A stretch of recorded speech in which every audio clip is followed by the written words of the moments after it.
Which one of these shoes has more cushion underfoot? Well, the answer may not be as obvious as you would think. In another video, I was talking about the stack height of these shoes, and someone called me out saying, hey, the Vomero Plus clearly has more stack than the Vomero 18.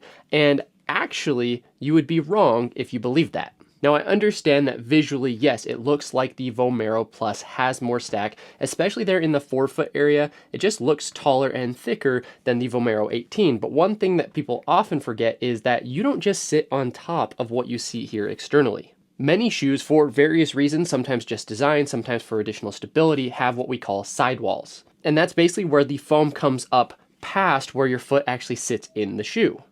For the Vomero Plus, I'm going to say it's probably mostly visual just to kind of give this illusion of this massive kind of midsole underfoot, but the reality is that, especially here in the forefoot, that comes up a little bit higher. Meanwhile, in the Vomero 18, the midsole just doesn't really come up and create a sidewall, at least there in that forefoot area.